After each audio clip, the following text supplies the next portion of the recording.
Leeuwarden, Washington. Oh, sorry. This is why we can't have nice things. Go ahead. I'm done. I'm eating myself. What's up, y'all? Coast to Coast Podcast coming at you here from InsideCarolina.com. I'm Joey Powell. We're brought to you by Johnny T-Shirt and Congruity. With me, as always, Sherrell, McMillan, and Sean Moran. This isn't really a Coast to Coast podcast tonight. This is more of a coasts podcast because we're all on the same coast. Sean has uprooted himself from the far left to get back in time for the holidays to see some of his folk, and we will welcome him, and we will record this at a normal hour. But because it is the holidays, we are recording rather than doing a live show. And if you're joining us from wherever you're joining us and whenever you're joining us, we are glad that you're here. So first things first, guys. Tar Heels split the week. I think we said last week that Sean's last parting shot, I think, was that North Carolina absolutely could not go 0-2 this week, and they tried their damnedest. But after creating, another comeback against Florida, actually taking the lead and then giving it away due to some poor offensive rebounding down the stretch to a really large Florida team, they found a way to beat UCLA in Madison Square Garden on Saturday in a game that, once again, same formula. North Carolina digs themselves a hole, plays around. But this time they found a way to win. And I don't know that it matters as much the way that they formulated this win, but North Carolina got a win that they absolutely had to have, defeating UCLA 76-74 and keeping the season alive. I'm not trying to get caught up in the moment. I know that's something Sherrell's really careful about, but just recognizing where North Carolina would be had they gone the entire gamut of this preseason and not found a way to win any of these big games, man, that would have been brutal on a Sunday selection show in March. But they were able to get one today against a ranked UCLA team who had won 9 straight, was 10-1 coming in. Sean, I'm going to hit you first with it, man. Does it matter as much that North Carolina still has all these warts, or is it more important that they found a way to salvage a Q1 win now as they're heading into, I think, Campbell and then conference season? I think definitely getting a Q1 win right now. I'm cautious just thinking back 2 years ago to, I think, feeling in the very same situation with Ohio State where they needed a win. They had to come back. They got it. And then Ohio State didn't make the tournament. And not saying UCLA could turn into that, but, UCLA is also not a Florida, Auburn, Alabama, et cetera. But staying in the moment right now, it's huge that they did get a win. I think we talked about it last week. Hey, after Florida, they could easily lose. It's going to be a long week to get to Saturday, which it was. And then that first half and the majority of the second half made it feel extremely, extremely longer. But I think from a confidence perspective, the team gets a win. So you have that on the resume. Just from a emotional standpoint, you have that going into Christmas and I think probably from the players themselves of being able to get on the plane, go see their families, be in a joyous mood before they get back. And then I think you have to talk about Ian Jackson, which I know we will, but, in terms of him really needing that 30 to 35 minutes a game, we've talked about it probably every week, but I think there's no question in terms of what he brings to the table. And, I think we got to see it in Madison Square Garden tonight. We saw some great pieces in the second half against Florida, but he was their best player. I think throughout the week, and ideally, is there a way to continue to see him to grow going forward once ACC play starts? Well, Sherrell, since Sean decided he wants to just take the hosting duties from me and immediately go to Ian Jackson, actually, I'm just kidding. It was my next point to get to, but we'll pause there and come back to Ian Jackson in just a second. Sherrell, we've heard multiple UNC coaches say over the years that winning cures all ills. Maybe not that exact quote, but something along those lines about the fact that, winning cures everything. Everything feels better when the ball goes in the basket. You name whatever cliche you want to use. I think that is exactly the case here. Specifically, like Sean said, the guys are able to now get on the plane, go see their families, take a break for a full week, enjoy the holidays, and not think about what would have been another excruciating loss. How much do you think being able to eke out a win today might potentially help the psyche of this team moving forward?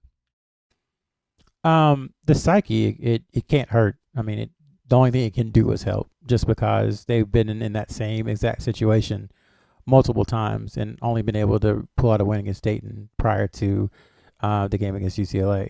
So I think there's no way it can hurt the psyche. I think the bigger question is, can they change how they're starting games, and can they change, um, you know, I guess their intensity. I personally, I didn't think intensity was a huge issue, but I'm always open to being wrong. And after hearing former player after former player after former player say it, it's kind of like, well, maybe it is an issue. So spend that time over the break trying to find a way to lather yourself up so that you're ready to go from the jump. Because to Hubert Davis's point, he said it time and time again, coming back down 17, 18, 19 is not sustainable. And I think in those games, they're 2-5. So one was bound to, I guess, break their way if it happens every time. But if you're counting on that, then again, you're going to be sub 500. It's going to be tough to make the NCAA tournament. So I think that's the larger picture. Is just that, it's good for them. It's good for the coach. Think about the coaching staff. Like, those guys are under fire from this podcast, from pretty much every podcast there is that Everywhere. covers UNC. So I can imagine for them, it'll be good to go home with their families, not be on the road recruiting, not have to worry about practice, just breathe for a second and just release. And to me, that's kind of what this game was. It was cathartic for them, but also just like, okay, just it gives them a little bit of breathing room to just sit back and say, okay, the season's not quite done yet. I still think my belief is there's a ton of work to do for them. And I don't think they're out of the woods, but at least they got a brief respite for 7 or 8 days. I mean, Hubert Davis said on the network with, I believe it was Jones Angel right after the game, he said, Angel asked him, and I'm paraphrasing here, what's the most important thing about this upcoming week? Or what are you looking forward to most about this upcoming week? And Hubert immediately said, spending time with my wife and my kids and not thinking about basketball. And that to me sounds like a coach who is absolutely just befuddled with the results that they've gotten out of the first month and a half of the season. And not just the results. I mean, it's the Carolina head coaching job. Like, I know football is football and it's the king sport right now, but being the head coach at UNC is still one of the biggest pressure cookers there is in sports. Regardless, Yankees manager, Cowboys head coach, Duke and Kansas head coach, those kind of things. Michigan football, Ohio State football. There are certain jobs that are just harder than others. And when you're struggling, especially when you missed the tournament 2 years ago, and there start to be some parallels. I'm sure he's hearing it from. I'm not sure he can't go out in his neighborhood without hearing people whisper like, "What's going on?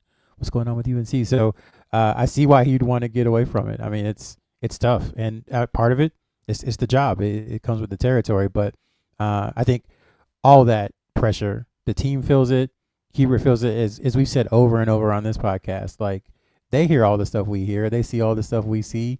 They know about it. They read it. They consume it. Maybe not to the degree that we do, but they're aware, and it's hard for that not to build. So I'm sure it's just like a whole bunch of stuff just came off their shoulders, and now they can breathe and then get back to it. Sean, I've said multiple times, and Tommy said the same thing in some of the post game shows, but I keep finding myself watching this North Carolina team and not only saying that they make offense look more difficult. I don't know what it is that this team does well.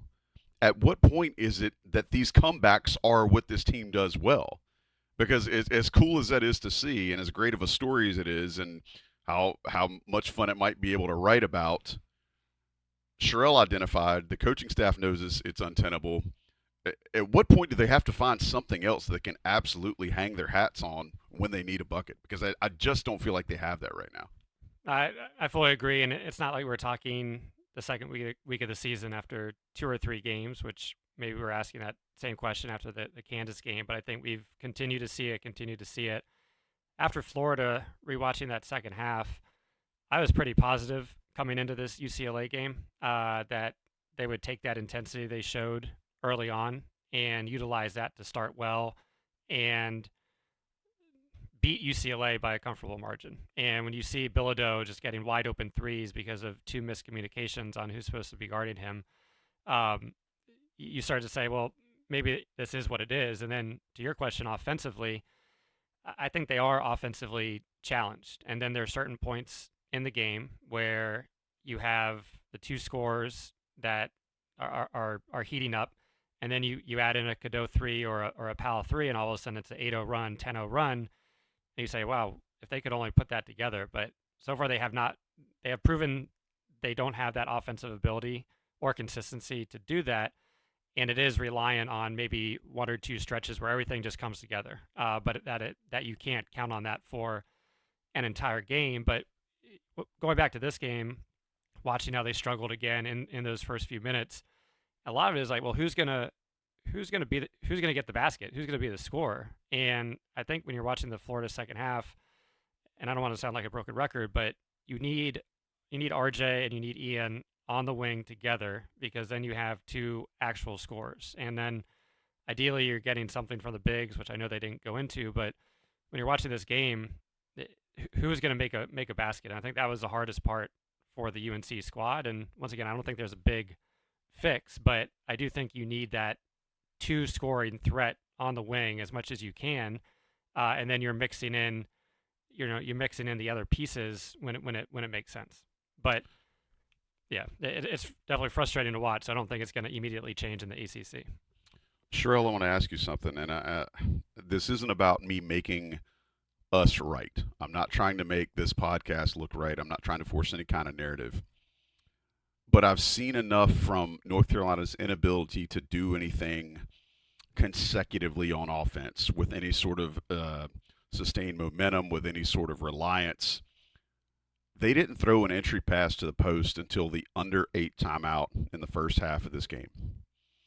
And I'm kind of at a loss why they're not at least trying to involve post players a little more. It doesn't mean you have to run through them, right? I think we cited before the 2009 team. I feel like Deion Thompson took an 8 to 10 footer as the first offensive possession in just about every single game. I can't for the life of me understand why UNC won't at least try to involve post players, whether they're shooting or not, and at least running some of the offense through them rather than sitting there watching every possession those guys come up to the top and kind of set a half-hearted screen or set a non-solid screen at the top and then roll back. I can't for the life of me think of why they wouldn't at least try to run some things through the bigs. Can you please help me make sense of that a little bit, sir? I mean, it's just got to be they see stuff in practice that we don't. I mean, I hate to be that simplistic, but I can't think of any other reason. Maybe it's a situation where the guards are in practice and the guys aren't converting, the bigs aren't converting like they should, or like the coaching staff thinks they should, and you kind of are what you practice, right? And so if it's not happening at practice, then it's not going to happen at games. I would say, or I would posit, to sound fancy, I'd posit that I'm going to take this somewhere, but I'd posit that it's kind of time to just abandon post play altogether. Honestly, like let's just hash this out. Like, we kind of have an idea of who UNC's 5 or 6 most efficient and talented players are, and they're all at the same position. It's the same thing that a lot of people talked about entering the season, that the 1 through 3, when it's playing well, can be as good as anyone in the country. Now, it hasn't played consistently together all year, so it hasn't met that threshold just yet. But if you have that many good guys, like, just embrace it. It's not like, again, it's always basketball. It's never personal. So let's just put that out there. But if you're not getting anything from the bigs, like literally nothing, where you're getting maybe 4 points and maybe 2 rebounds, that's not how it was supposed to work in the offseason. The whole idea was 5 guys as a unit working together to give them the production of, 80% of Armando Bacot. If they got that, they'd be okay. But they're not getting that. So why not embrace just going completely ultra super small and playing a different style, being unorthodox, doing kind of a guerrilla warfare, so to speak, in basketball terms. Like, why not? Because if having those other guys on the court is hurting the team, having those guys on the team out on the court is hurting the team, not because they're not playing well, which they aren't, but because it's keeping another talented player off the court. So why not just say, you know what? We tried it. It was 12 games. It didn't work. let's just try something completely different, completely new. 5 smalls, 5 completely out, and you can post guards. Like it's not against the law to post guards. And Seth Trimble's a big dude. Drake Powell's a bigger guard slash wing. Ian Jackson has good size, so you can still have post players or people playing in the post and back to the basket, but they don't have to be 6'10" guys. They can be 6'5" or 6'6". We've seen teams do that against Carolina for years, where they back down smaller guards, they isolate them in the post, and they shoot over them. Harrison Ingram was doing that to teams last year. So I don't know. It's at the point now where it's kind of like, why not try something completely new? And they're going to have some time between now and, all due respect to Campbell, between now and Louisville to get stuff together when they get back on campus, probably Thursday. So why not? I think my question, and I hear where you're going. I think I actually don't hate that idea. I think my question is, regardless of who the personnel is, if you're not running the ball through the post in some way, shape, or form, you're making yourself too easy to guard. And that goes back to your point. I don't think you have to have a big man in there. I think it can be having, it can be having slashes from a Drake Powell, an Ian Jackson, a Seth Trimble.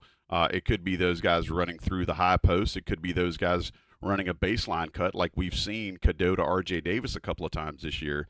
I think you just got to have some sort of action inside as opposed to guys dribbling the ball and trying to go to the rack on their own, because it makes it too easy for other teams to kind of be lazy on defense. Yeah, that's fair. And then the other part of it is, if you're going to play that style, then you can't set, half screens. You got to be 100%, and you can't move. I mean, Carolina's gotten called. Was today the first game they didn't have a moving screen called on them? I feel But like they it were was. setting them. I mean, But they they were were, absolutely setting yeah, some halfway yeah, crook screens right and left. Yeah. right. So if you're gonna play that style, and your point is well taken, Joey. Like there has to be some kind of post action. There has to be something in the paint. But if you're gonna play that style, then at least your screen setting should be immaculate. If that's like the thing that they're looking for from you, and maybe that's why Ty Claude gets so many minutes, because he'll set a screen. The guys, they're trying. Let's put it that way. Like he has major deficiencies and limitations, and doesn't bring a ton outside of ruggedness. But maybe that's why he gets the playing time. I'm all over the place, but what I wanted to say is, yeah, if you're gonna play the style you're talking about, which is just bringing the big up for a high screen, then at least the screens have to be super solid. Sean, is there something you can add as some potential ways to fix the offense? Because I think, again, we've talked about North Carolina has guys that are able to get their own shot. We saw Ian Jackson really kind of go full on nuclear at times these last 3 games. What I think you need to see is somebody else or the team working together to get it where guys are getting shots. And I just felt like over and over again that high pick and roll, there's nothing after the first option. So I'm asking you, Sean, you've watched a lot of ball in your life. You know X's and O's probably just as good or better than anybody I know. Why haven't they added something else in the half court that could help them get shots more easily? I know UCLA is a good defensive team. I know Florida was a really large team. I get it. But I also know that North Carolina's got some dudes as well that can score. So why aren't they doing more to make things cleaner or more easily executable? Well, even this game, as you watch them come back and you watch them start to score more consistently, they weren't doing it easily. You have Ian Jackson going one on one, hitting tough shots. You have R.J. Davis going one on one. You have guys having to step back and do ISO ball in terms of playing at MSG. So it's probably fitting to have a little bit more of an NBA style. But to go to Sherrell's point of changing the lineup up, I think there's a few things. One, once again, just going back to having RJ and Ian on the wings, because then it makes both sides that. And my frustration point was you go to RJ on the right side, and Ian's just kind of standing there on the left side, getting ready to catch and shoot or catch and drive. So, is there a way just to give them a back screen, or just to create a little bit of movement? Because now, at least the defense has to really respect both sides of the offense, and then you have Cadeau at the point, who, while teams can sag off, he's still a threat to drive hard right. But then if you're adding in, say it's Seth at the 4 or Powell at the 4, or on the coming in from the corner, those guys you need to involve them in cuts or back actions to get them on the move versus waiting for them to catch and shoot and then attack the basket. And I think to me that's going to be the biggest thing is can they institute a little bit more ball movement from those guys that are capable scorers and very strong finishers at the rim versus continuing to just make them sit in the corner or catch a pass and then have to force the action. So in terms of X's and O's, one, the high ball screen today against UCLA, a pressure defense. I mean, that was just resulted in an RJ or Cadeau having to pick their dribble up pretty much near the half court line time and time again. And now you're 15 seconds in, which obviously creates harder shots. But I think with what they have, we have to be realistic. But once again, I do think it is letting your best two offensive players, especially Ian, who has the size, be able to create that threat from a defensive perspective. Now it makes it tougher for the defender on Cadeau, but then you have to involve at least one or ideally two, but at least one of those other players in constant movement so that they aren't just sitting there and the defense can't get comfortable loading up on whatever side has the ball. So I don't know. I'll throw it to Sherrell and see some of his thoughts. But for me, it's just making sure your two best offensive players can put aggressive, be a threat on offense, and then you have movement from the other guys that we know are threats as well in different ways. Well, I'm going to transition to some hosting duties. So I have a question for y'all then. Sean or Joey, you said what needs to happen to fix the offense. Does the offense need fixing? Am I playing the result by saying, well, they scored the most points that UCLA has given up all year. They've been over 90, 80 several times. Like they're not. It doesn't look pretty, and it's not what we are used to seeing as far as efficiency is concerned. But they're scoring plenty of points. So I would say, like, does the offense need fixing, or is it just that we don't like the way it particularly looks? Because, I mean, they've done it. Like, you just go down the list, like 90, 89, 107, 87, 92, 85, 94, or excuse me, 91, 79, 68, 93, 84, 76. So they're scoring. It just doesn't look pretty. So, again, I would say, does the offense need fixing? I think so. Here's why. I saw a couple of times today that even when North Carolina had some transition opportunities, which means they either had a man advantage or they were evens, they pulled up.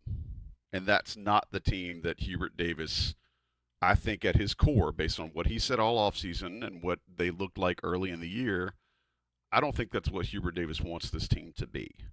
And so when I see them pull up in those situations, and then you go into regular half-court sets where, again, like Sean was saying a second ago, the high ball screens, they're not really forcing the contact. They're not really setting hard. They're not really forcing the defense into anything.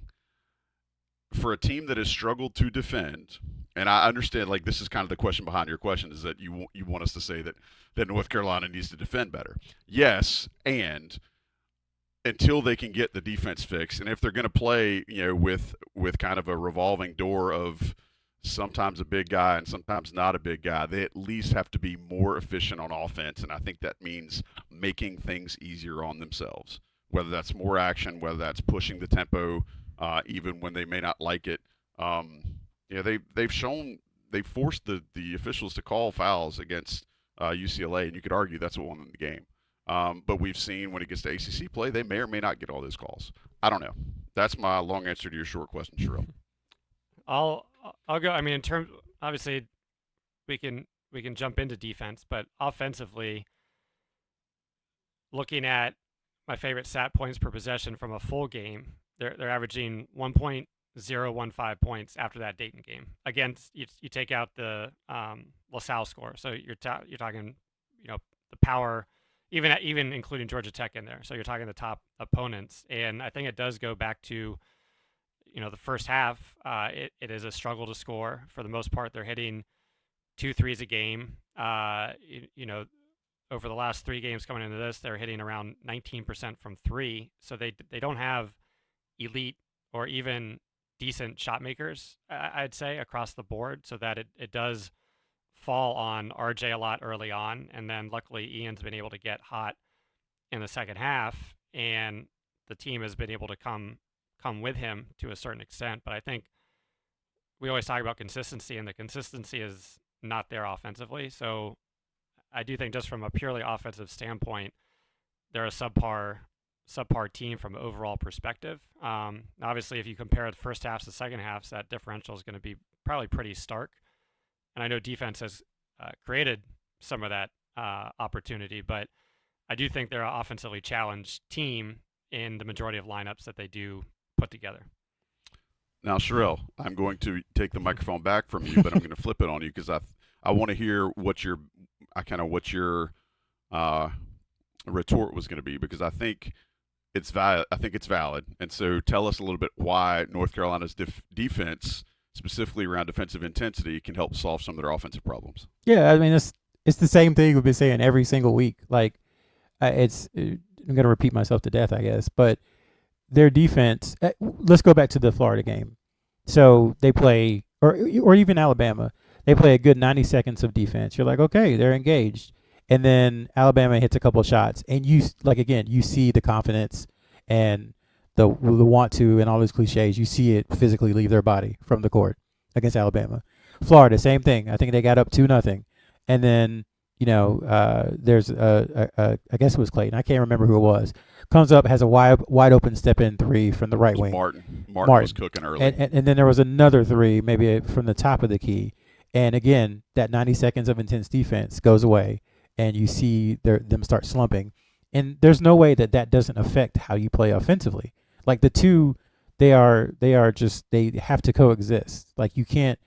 I'm a person who believes that you can play defense without playing great offense, but I don't think you can play great offense without playing great defense.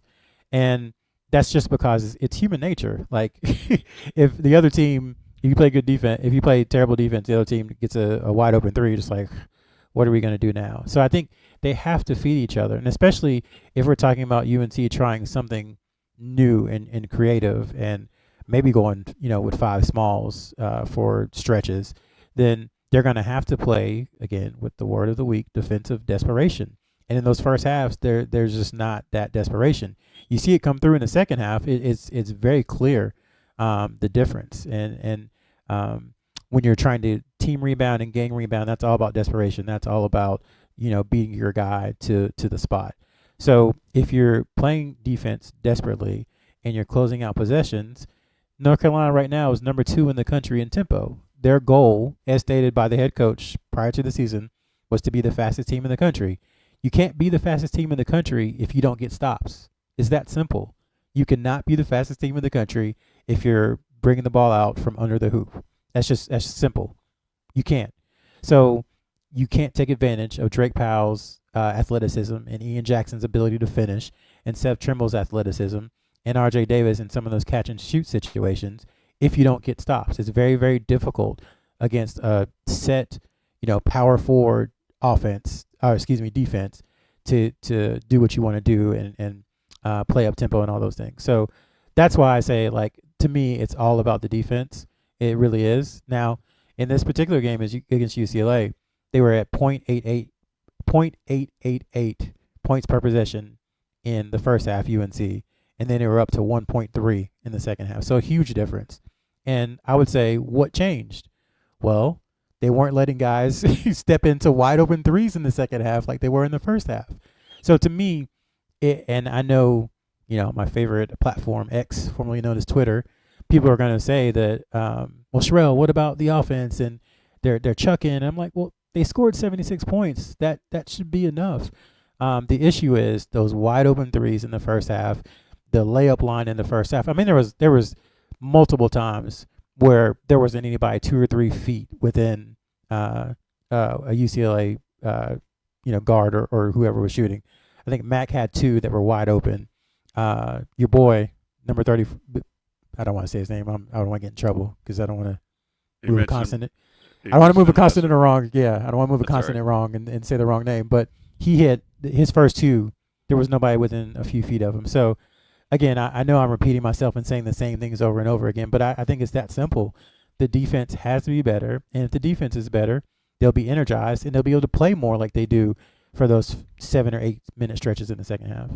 I'm going to dumb that down even more, Sherrell. I think they can actually probably get by in some of these bad situations just with more energy, even if it's not focused on good, tenacious defense.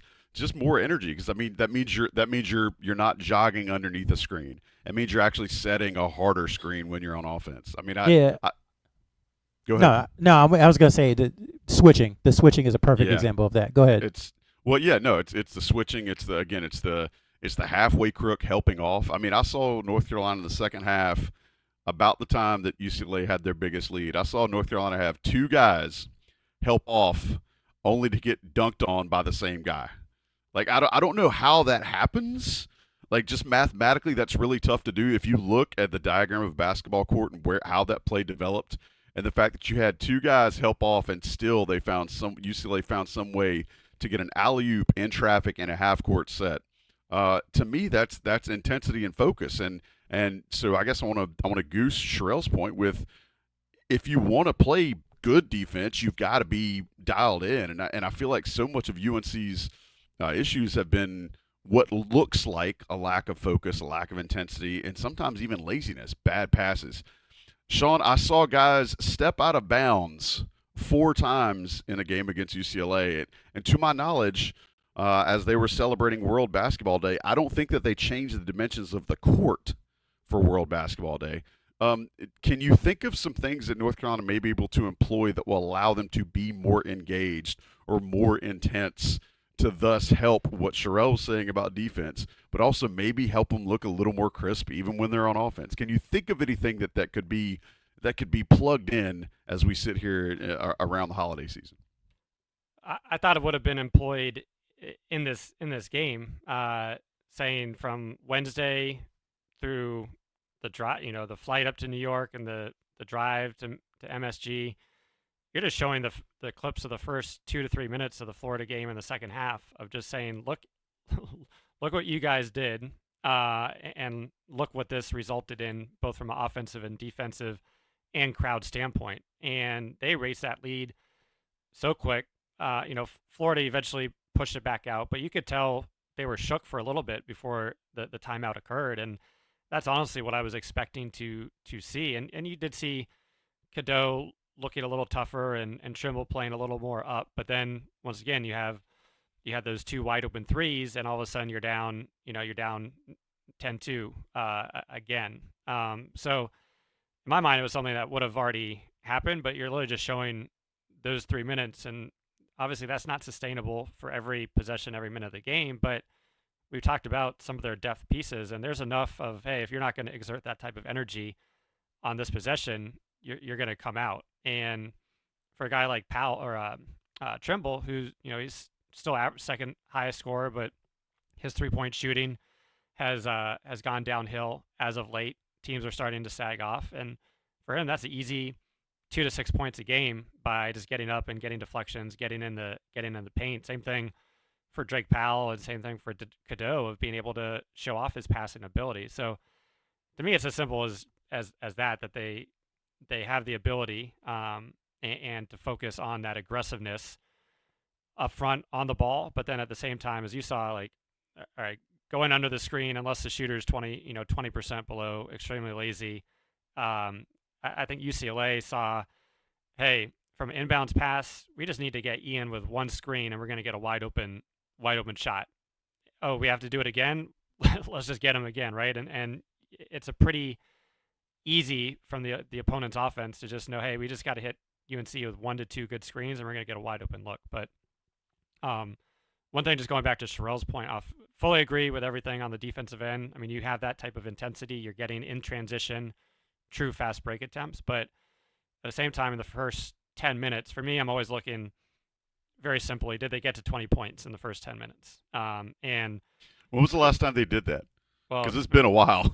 Just going back, I mean, the 3 games has been 10 points, 12 points, 14 points. And right there, you're digging that hole. You have that lack of energy, which, whether it's offense going to defense or defense to offense. But once again, that's why I was disappointed at the beginning of the game that I didn't see that effort right out of the gate. And obviously they built it back up. But as we've talked about, it's not sustainable, especially in ACC where they're not going to be allowed a lot of slip-ups this year. So do we have a theory about what it is about the first halves? I mean, I do, but I'll let Sean chime in first. I don't know what your theory is, Sherrell, but I mine, don't have my, one, honestly. mine is offensively that they don't have that they are offensively offensively challenged because RJ is the only natural scorer who has not been scoring at that rate. But as Joey mentioned, you're not throwing it in the post, so your five's eliminated. Powell, as talented as he is, he's not there yet as a freshman to just give him the ball and go. And it relies a lot on RJ. So for me, it's I know they had Ian in early, so that's not the full answer. But once again, it's just being more aggressive and having those natural scorers out there a little bit more together. But at the same time, I don't think that's going to fix what has ailed them over the course of the past month and a half, 2 months. Sherrell, I'm not going to try to play psychologist, but I think I'm going to have to pretend to be one in order to answer your question. What I have seen, and I think it's because Hubert Davis is trying to fix things. I think him trying to fix things and changing guys' minutes has so many guys on that roster afraid to shoot right now. Because that's another thing. If you see North Carolina, even when they do get into some rhythm on offense and they're moving the ball around, I saw against UCLA multiple times where guys had what are good makeable looks that you should at least take, passing them off for not as good of a look or passing them off to a teammate. And I don't know what else to attribute that to other than guys being afraid of losing their minutes. And I don't know the answer, but you asked me if I have a theory. A theory doesn't always have to have a plan for deployment or rationale behind it. So That's the only thing I can think of. so confidence thing. I think just everybody on the team is just so shook because of the way the season started. I think that's become a team thing, but I think it's also guys individually are just are struggling. I think that's one of the reasons why, if you look at the reason that Ian Jackson's been doing so well, he doesn't know any better. He's a freshman, and I think that's one of the reasons that explains. It's also because he's really good, but I think it's one of the reasons it also explains his quickness on a trigger. Yeah, I wonder how they fix it. Is it you take a timeout at the 18:55 mark after they've given up two threes early? Like, do you light into them? Do you just do the Roy Williams hockey substitutions? Like, do you start Jackson? I don't know. I feel like obviously we're not saying anything that they haven't thought of. I'm just curious what they're trying to do to fix it, because the starting lineup has been the same for a few games now, so that hasn't changed. To Sean's point, there was Ian a little bit earlier, but there's doesn't seem to be much change in what they're doing structurally. So I just wonder if there needs to be another shakeup to eliminate these slow starts. I'm going to suggest this, and that is that they go to East Franklin Street in Chapel Hill and go to Johnny T-shirt. Because if walking into Johnny T-shirt doesn't put you in an immediately good mood to where you're thinking freely, you're just focused on the amazing selection of wares in front of you and the amazing prices that are on those wares. I'm kind of at a loss, but I know that would work. And so maybe it's just a little field trip. Maybe it's just, hey, everybody get Hoots to get the really cool golf cart that they have. Everybody whip it up to Johnny T-shirt. I know that as we sit here recording this, and when you hear this, it may be too close for you to order your things for Johnny T-shirt and have them get there. But I'm going to give you an idea right now. For that Tar Heel in your life, you haven't bought them anything yet. I'm saving you. You're welcome. Go to JohnnyT-shirt.com, order them something, and then print out the receipt. Wrap the receipt. Give that to them, and then they can see, oh, wow, this is a receipt from Johnny T-shirt. Hooray. Huzzah. Chim chimney chin chim cherie. And then all of a sudden, all the Yuletides are gay and everybody's happy and, what have you. That's the solution to a great holiday. Johnny T-shirt, JohnnyT-shirt.com. Go use the 10% code you can find on the premium message boards. You'll be glad you did. If you're listening to this on some sort of feed, you're going to hear some national commercials drop in for a sec. And we'll be right back. On the video version, we'll still be here. Either way, just trying to give you guys a heads up to what's going on. It's Coast to Coast from inside Carolina. I'm Joey Powell, Sherrell McMillan, Sean Moran with me as always. giving you a breakdown of a UNC week where they went 500. They dropped a game to Florida, who I still think Florida is good. I'm not sure what happens if they find somebody who's got as much size as them, and we'll see that in the SEC season. But then North Carolina also gets one against a ranked team in UCLA in Madison Square Garden, so that their guys are able to go on their holiday break with some momentum and some good feelings. Sean, as we look towards the next, I guess the next phase for North Carolina, it's kind of the first stretch of conference season. They'll get back into more of a rhythm after Campbell. School will start back, and they'll start hitting 2 games a week like you usually see in the conference slate. I'm asking you right now, as for the first pass around conference basketball, how many wins does North Carolina need to find in the month of January for you to feel better about their potential postseason existence? Great question. I mean, if you're looking at the full month of January, I mean, you got to look at eight wins off the top without doing a quick analysis. I think it's really more right off the bat. You have at Louisville and at Notre Dame, and then you have a home game and then at NC State. And I think those are going to be very, and then you have at Wake. So to me, it's really those road games. You go back once again 2 years to the team that made the NIT. You had that Ohio State win, and then they're up and down in conference play where they're the majority of the games, they're going 11 and 9. So if you're having that back and forth, especially given the weakness of the ACC, then it's just going to result in the same old, on the bubble that doesn't materialize into a tournament bid. So it does come to taking those chances or taking those opportunities against a Louisville, who's a solid team, definitely not a great team, and getting those wins on the road and making sure you're not losing the winnable games as well on the road, because you have at Notre Dame, they've struggled there. At Wake Forest, we've seen what's happened at Wake. So, and then at NC State, which will be as well. So right there, you have to be winning those games versus, to me, some of the home games, definitely not taken for granted. But if you're losing those to a SMU, Cal, Stanford, then that it is what it is. But to me, it's the road games that they have to do well in, especially early, to put themselves in a position of just maintaining in that, say, 20 to 30 spot in KenPom or some of the other rankings. Because once you start trading wins and losses, especially this isn't the SEC or unfortunately even the Big Ten where it can be forgiven, but you can't lose those winnable games, which they did not do last year, but they did do plenty of 2 years ago. So, Sherrell, Sean says 8 in January. North Carolina has 9 games in the month of January. They have 10 if you include the Campbell game on December the 29th. Do you see this team being able to win 8 out of 9 in conference to start?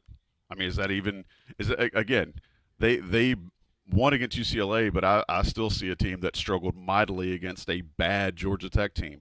So is winning 8 out of their first 9 in the ACC even on the table? I don't think so, because 5 of them are away, like Sean said. So I mean, that's double tough. I mean, there will be Q1 opportunities though, but I think you have to look at the UNC team, what they put on tape. Sound like a general manager.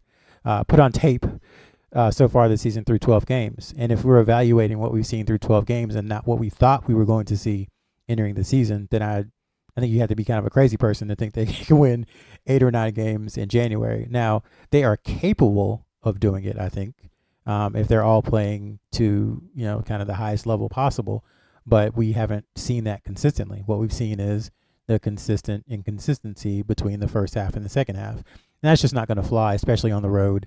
You're not going to get up or get down 17 in the first half on the road in the ACC and come back and win most of the time. Maybe you can do it once, but it's not going to happen often. So, I think Sean. So, well, maybe, let me jump back in. Okay, go. Joey put me on the spot, so I was kind of trying to do some quick number. So 9 games, definitely them going 8-1, definitely not realistic given what we've seen. Even though the ACC has not shown much strength outside of Duke right now. So to keep I think tournament hopes alive, I think 6-3 is what they have to look at 5-4 is probably more realistic. But if you're talking 4-5, 5-4, then you're going to be on the wrong side of the bubble. So I think they need to be 6-3 with some of those being an at Louisville win or what have you. But yeah, 8-1 would be a little crazy to say that coming out of this week. And those road games in Raleigh, at Notre Dame, at Pitt, and at Wake are all in there. And that's the type of thing where each one of those schools, some more than others, absolutely hate North Carolina. And the other ones, would absolutely love to get a win against North Carolina. And so, again, based on what we've seen, I'm with you guys. I don't see how 8-1 is realistic. But go ahead, Sherrell. And that's why the non-conference and the way they lost some of those close games is so deflating, because one, you're not going to have the opportunity to make up those Q1 games. I mean, that was as a once in a season opportunity, those games. Two, North Carolina almost always, better teams than this, always has an oops game. Yes. Whether it's in January or February, whether it's at Wake or at BC or home against BC or against State, whatever, there's always an oops game. You have to count for that. And because the ACC is so poor, which is 0.3, the oops game could really hurt them when it comes to Election Sunday. Because let's say they lose. What if it's a team in the 250s, right? Let's say they lose to a Cal or a BC. That could really hurt the resume come March. They're going to say, well, UNC was 4-9 against Q1, but they were 11-3 against Q2. But 2 of the Q2 losses came in ACC play, and the ACC is terrible. Like that, you can start to see how a committee, which would be led by, which is led by Bubba Cunningham, ironically this year, you could see how a committee would be like, yeah, that's not going to fly. So because of the way the games happen in November and early December, the margin for error is gone. And so now you kind of have to count on that Q2 loss coming, and how can you make up for that? So they're going to have to find a way. Now we're just doing schedule talk, but they're going to have to find a way during that stretch between January 28th and February 10th. They're going to have to find a way to maybe win 2 of those, I think, to get to the tournament. And for those who don't have the schedule, that's at Pittsburgh, at Duke, home against Pittsburgh, and at Clemson. They're going to because they're going to slip up, and we think they're going to slip up. Like, I think winning 2 of those games is an absolute must for the math to make sense and for them to make the tournament. Yeah, and again, I think it's less about and I know we're not not breaking any news here, but I also think that it's going to be something that a lot of the normal, typical fans are going to start looking around in late February and saying, well, Carolina's record is this. Why are people talking about the bubble? Well, I think it's in best case scenarios, it's going to be because they've won conference games, but the conference opponents are just boo boo. All right, guys, let's get out of here. Let's do our 2 cents. Let's take care of our friends at Congruity, and then we can all go have a merry holiday. We can do a Christmas, Hanukkah, Kwanzaa, whatever you want. We want you to have a really, really good time with your family. So what I'm going to tell you right now is, while you're hanging out with your family over the holidays, and you realize that all these people are folks that love you and they care about you, and you feel the same way about them, or at least most of them, you need to get somebody that loves your business that way, and that's Congruity. Matt at Congruity HR. I don't know what their holiday work schedule is, but I promise you that at some point, Matt at congruityhr.com will get back with you. Congruity is going to help you, take care of your back office stuff, your payroll, your benefits, your human resources stuff. They're going to take care of that for you, help you optimize. I know Sherrell loves that word. And it's going to help make your business much more profitable, and it's going to help you allow your business to be a better run business. Check them out. Let them take care of you in the new year. Congruity HR, Matt at congruityhr.com. Fellers, I want each of you to give me a penny. Our 2 cents presented by Congruity. Sean, go ahead. Nothing too astute, but just going to keep on the Ian Jackson theme for half my comments today. But he played season high 32 minutes. I think everybody's been able to see what he's been able to keep doing week in. And yes, there's the turnovers and the defensive miscues at times, but he's the most talented player on the team, by a mile offensively. and he needs to continue getting 32 to 35 minutes a game, even if he's not hitting at that clip, which realistically is probably not sustainable. And probably nobody thought he'd be hitting 42%. But I think his ability to create baskets for himself in this offense, where it's not easy for good looks, that he's been playing great. It was great to see him shine both in Charlotte and MSG, the two NBA stadiums we talked about last week. But for him to continue to get those minutes and ideally in a starting role, so that they're at least giving themselves an opportunity to avoid these slow starts. Yeah, it doesn't. It is not lost upon me that the two big games he's had recently were both in NBA stadiums, and you do have to love the Disneyification of the kid going back home, playing his first game ever at the Garden, having grown up in the Bronx, and then absolutely just going out of his mind. And it was fun to see a lot of those shots, high degree of difficulty shots, things that would get you a lot of oohs and ahs if you were in a much smaller gym. And then he got him at MSG. It's fun to see that for a New York kid. Sherrell, give me another penny, please, sir. I'm sorry, I have two. I apologize. So we will talk recruiting in a second, but It's the holidays. I know. I'll allow you to share that. It's a great place to bring gifts, and you're bringing extra, and we appreciate that. Thank you. So I know R.J. Davis is struggling from three, but in the big games against Alabama, Florida, and UCLA, he's 16 of 26 from two. For someone who someone called diminutive, 6'1", 6 foot. So I think that's really a good sign that he is starting to come around. And then from a free throw perspective, he obviously missed the front end against Florida. He missed one today, but he was perfect against Alabama. So he's missed 3 free throws in the big games, and he's 16 of 26 from two. The three-point shooting has to improve, but I do think you're seeing RJ Davis start to turn the corner and become, the player that we know he's capable of being. And when he does turn that, when he does turn that on too, I think you're also seeing other teams start to kind of get a WTF face about how they play defense, because especially if he's been quiet for most of a game and all of a sudden you see him start hitting those consecutive baskets or making really hard moves to the rack, it does still bring it out a little bit of another element from the other team's pucker factor. All right, Sherrell, give me your other penny that you're bringing with our groups. You're bringing things to share, so bring them, please. He's also rebounding really, really well for someone his size. From a recruiting perspective, kind of things are stuck in, I don't say park or neutral with 2025. It's just kind of Caleb Wilson and seeing what's happening. Still think it's kind of down to Carolina and Kentucky unofficially, and we'll see what happens from there. There are a few recruiting events or holiday events upcoming. It doesn't have the same feel that it used to for some reason. I don't know why. Like the Chick-fil-A Classic, which was one of my favorites, is now gone. It ended last year.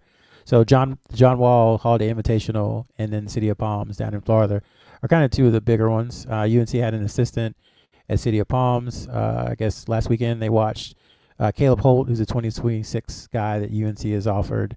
They watched King Gibson, who's a 2027 guy who is from North Carolina but transferred down to Montverde. They saw him. They saw Cameron Holmes, who's the brother of Darren Holmes, who played at Dayton. He has an offer. He plays out in Arizona. And then we've heard some, I don't want to say whispers, but I think Alex Costanza is another player that they're looking at in 2026 or could potentially look at in 2026. So those were the guys down there at City of Palms. John Wall has more of a local feel. Of course, it's in Raleigh, the former Glaxo tournament, now called John Wall. But Cole Clore will be there. He has an offer from UNC in 2026. I know he's committed to Oregon, but Kendra Harrison will be there in 2026. He'll be there as well. Isaiah Dennis, one of UNC's signees. His team will be there, but he will not be there. He broke a finger last week, and he is out for some time. He should be back for the playoffs, but December and January are looking iffy for him, so he's gonna miss some time. And then C.J. Rosser, who is another in-state guy in 2027, who's highly touted, will also be playing. There's some others who have more national appeal who will be there, but haven't really heard them connected to UNC in a while. So Ben will be there with some coverage, and that's all you had to say. Yeah, there you go. just lay out the general's going to be there, and all of a sudden, you're printing tickets for these things. Yeah, and in between scooping ESPN and like editing photos, he's going to go out to John Wall. Yeah, Ben really needs more to do right about now. Well, guys, this is the last show that we're going to be doing before the holidays. So I'm grateful for y'all. I hope you guys get everything you want. I hope Santa's good to you. No Krampus, no Grinch, and I hope you guys really enjoy just spending time with your kids and your loved ones.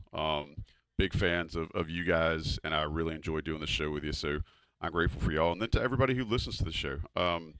We appreciate the little family that we've created here on the Coast to Coast. We appreciate the loyalty of our audience and all the folks that I see that that are really really dialed into the coverage that Inside Carolina provides. So we appreciate all you guys, and I hope that if you're listening to this on the road for the holidays, that you get wherever you're going safely. And if you're not, if you're just listening, however, I just hope that all the good things happen to you guys out there for the holidays, and that you get everything you want. And yeah, all the good food too, by the way. I don't know why we just didn't do a straight-on Christmas food show. Maybe I'll do that next time we do a surprise podcast. Anyway, guys, I'm grateful for y'all. Shout out to John Siegley for producing, to Johnny T-Shirt and Congruity for sponsoring. And until sometime next weekend after the holiday, but before the new year, we are the Coast to Coast Podcast. I'm Joey Powell for Sherrell, McMillan, and Sean Moran. We'll talk to you very, very soon here on InsideCarolina.com.